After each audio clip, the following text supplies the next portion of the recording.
नमस्कार दोस्तों, मैं हूं डॉक्टर एलन वैष्णव। हम लगातार आपको इतिहास, संस्कृति, पर्यावरण और विभिन्न प्रकार की जानकारी देते रहते हैं और इतिहास से जुड़ी एक और जानकारी हम आज आप तक पहुंचाने के लिए यहां खड़े हुए हैं। जहाँ मध्य प्रदेश का दमोह, जिसका है गौरवशाली इतिहास, 6वीं और 7वीं शताब्दी की जहां मिलती हैं मूर्तियां, उससे दमोह जिला मुख्यालय पर हम उपस्थित हैं। हम आज आपको दर्शन कराएंगे एक ऐसी विशाल प्रतिमा के, जिसमें विभिन्न प्रकार के स्वरूप हैं।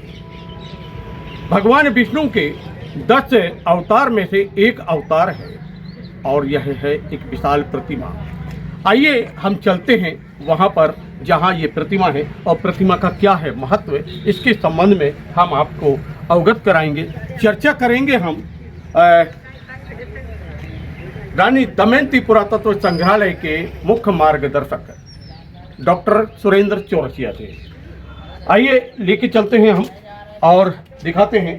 ये मैं कैमरामैन से कहूँगा इस तरफ आप आके एक बार आ जाए। और बहुत बहुत स्वागत है डॉक्टर चौरसिया जी आपका। डॉक्टर चौरसिया जी, आप पुरातत्व के ज्ञाता हैं और मुख्य मार्गदर्शक हैं। ये जो प्रतिमा यहाँ पर है, ये जो प्रतिमा कौन सी प्रतिमा है और इस प्रतिमा का आखिर महत्व क्या है? विष्णु के विभिन्न जो अवतार स्वरूप हुए, उनमें से जो 10 अवतार भगवान विष्णु के बताए गए, उनमें से एक अवतार वराह अवतार, उसकी प्रतिकृति, उसका स्वरूप आप उसके समक्ष खड़े हुए हैं। विष्णु के नरवराह और पशु वराह, इस तरह के 2 वराह अंकनों का भी उल्लेख उनको प्रतिमा शास्त्र में देखने को मिलता है। नरवराह का प्रदर्शन भी मध्य प्रांत में, वराह का अंकन नरवराह के रूप में भी और पशु वराह के रूप में मध्य प्रांत क्षेत्र में हमको भगवान विष्णु के इन स्वरूपों की अधिकाधिक प्रचुरता में प्रतिमा पाए जाने को प्रमाण मिले। उदयगिरी, एरन, मंझोली, पठोहा, ऐसे अन्य जगहों पर वराह के अंकन को बहुत स्पष्ट रूप से देखने को मिले। सागर जिले की खुरे तहसील अंतर्गत एरन, जो गुप्तों की राजधानी के रूप में भी जाना गया है, वहाँ रहे हैं। वहाँ नरवराह, पशु वराह, दोनों वराह की प्रतिमा हमको वहाँ से प्राप्त हुई है। नरवराह की प्रतिमा वहाँ से संकलित कर डॉक्टर हरिशंकर विश्वविद्यालय संग्रहालय में मुख्य द्वार पर वहाँ पर उसको रखा गया है। तो वराह प्रतिमा आज भी उस मंदिर परिसर में एरन में वहाँ मौजूद है। अपन बात करते हैं इस पशु वराह प्रतिमा के संदर्भ में। अच्छा, ये पशु वराह है? ये पशु वराह है। ये पशु वराह, दोनों में जो अंतर आता है वो क्या है? पशु वराह में तो एकदम स्पष्ट तौर पे दिख जाता है 4 पाँव, अच्छा, 4 पैर जैसे पशुओं के होते हैं, उसको पशु वराह कहते हैं। नर वराह ये 2 पैर वाली ही प्रतिमा होती है, 2 हाथ वाली होती है और उसमें मुंह करके समान होता है। उसमें पृथ्वी का उद्धार करने का जो उल्लेख आता है, हिरण्याक्ष राक्षस पृथ्वी को गर्भ में ले जाता है समुद्र में, रसातल में, उसको हिरण्याक्ष का वध करते हुए पृथ्वी का उद्धार करने का उल्लेख उनके दांतों में फंसा के उस पृथ्वी को उद्धार करने का प्रदर्शन इस वराह स्वरूप में देखने को मिलता है। डॉक्टर चौरसिया जी, आपने बताया, ऐसी जानकारी दी कि ये जो मूर्ति है, हम आपसे ये जानना चाहेंगे, ये मूर्ति लगभग कितनी प्राचीन मूर्ति है? लगभग ये प्रतिमा, चूँकि ये प्रतिमा हमको प्राप्त हुई है नौहटा से। अच्छा, नौहटा में ये प्रतिमा नौहटा में थी पहले कभी। अच्छा, कभी नौहटा से, हाँ, नौहटा से यहाँ लाई गई।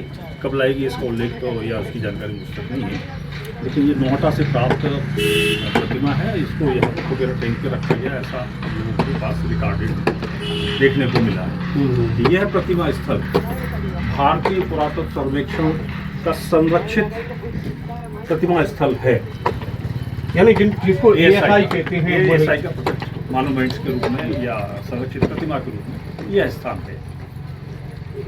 ये जो इतनी विशाल प्रतिमा वहाँ से यहाँ लाई गई है और यहाँ पर इसे काफ़ी मतलब मेरे ख्याल से ये 150-200 वर्ष तो कम से कम यहाँ स्थापित हुए होंगे ज़्यादा भी हो सकते हैं। यानी ये भी कहा जा सकता कि ये सरोवर जितना प्राचीन है उतना प्राचीन इसी मूर्ति को रखा हुआ है। मुझे तो लगता है ये सरोवर से प्राचीन तो प्रतिमा ये है। हाँ, क्योंकि जो नौहटा की मैं आपसे बात कर रहा हूँ, नौहटा में जो शिव मंदिर है, नौलेश्वर मंदिर है, कल्चुली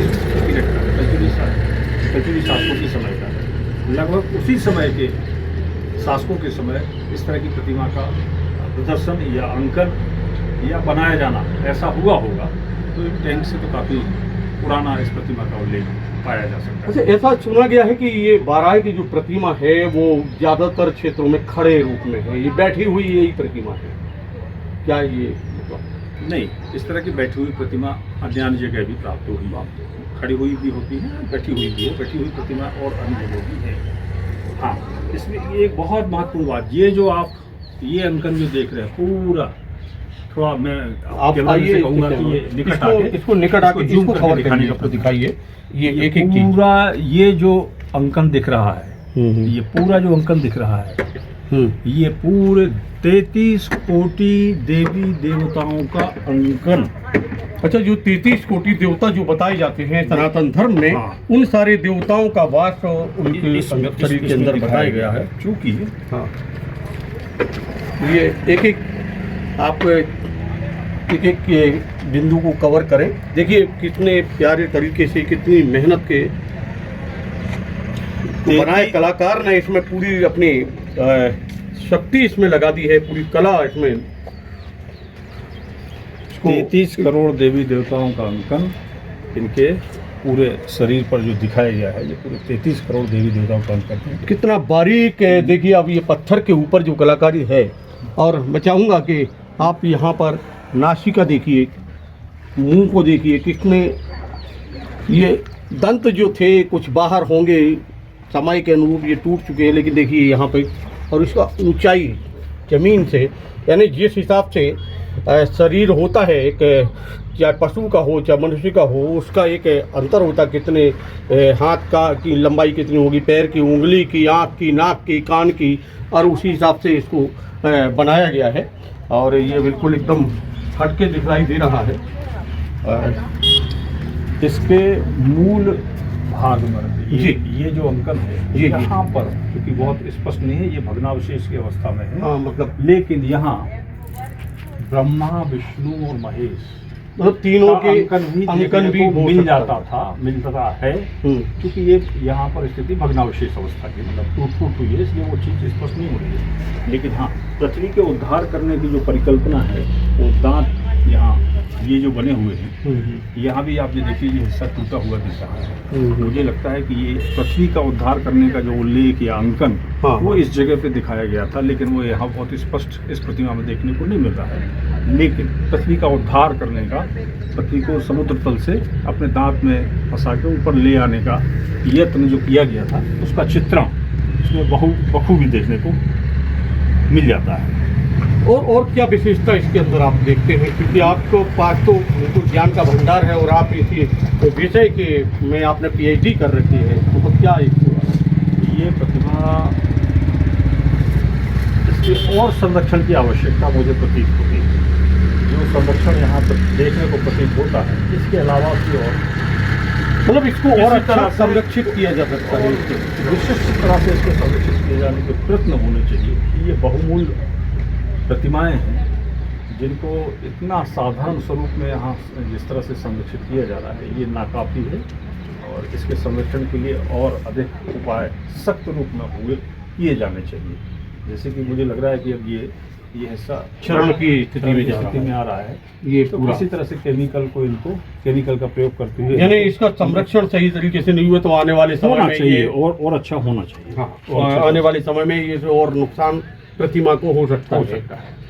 सामान्यतः लोगों के इसमें पूजा पाठ करने के भी जो चिन्ह दिख रहे हैं, ये नहीं होना चाहिए इसमें। तो मित्रों, ये हमने आपको बाराही की वह प्रतिमा के दर्शन कराए, उस पर हमने चर्चा की जिसका वर्णन मिलता है हमारे वेद पुराणों में। कला और संस्कृति का एक संगम, गौरवशाली दमोह का इतिहास कहानी कहने की, अपनी बात पहुंचाने का एक माध्यम होता था। मूर्ति कला, चित्रकला और नाट्य कला, विभिन्न प्रकार की कलाएं संवाद का एक तरीका है और यही एक उदाहरण है। इस मूर्ति के माध्यम से कलाकार ने वह संदेश देने का प्रयास किया है कि आप समझें। एक बड़ी से बड़ी लाखों पेजों की एक पुस्तक लिखी जा सकती है और उस पुस्तक में क्या कहना है, वह एक मूर्तिकार अपनी पूरी मूर्ति में कला के रूप में समेट कर सामने रख देता है। आवश्यकता है संरक्षण की, संवर्धन की। ऐसी मूर्तियों को, इतिहास बिखरा हुआ पड़ा है, एक गौरवशाली इतिहास है दमोह का। हम आपसे निवेदन करेंगे, अपने गौरवशाली इतिहास पर गर्व कीजिए। आइए और देखिए कि हम और हमारी संस्कृति, हमारे पूर्वज इस क्षेत्र में क्या क्या नहीं रहा है। इसलिए हम आपसे पुनः निवेदन करेंगे कि हमें संरक्षण और संवर्धन की आवश्यकता है। ऐसी कला को, ऐसी संस्कृति को, ऐसी मूर्तियों के लिए हम आपको फिर लेकर चलेंगे ऐसे स्थान पर, ऐसी मूर्तियों के बारे में भी जानकारी देंगे, कला और संस्कृति के बारे में भी जानकारी देंगे। तब तक मुझे दीजिए इजाज़त। नमस्कार।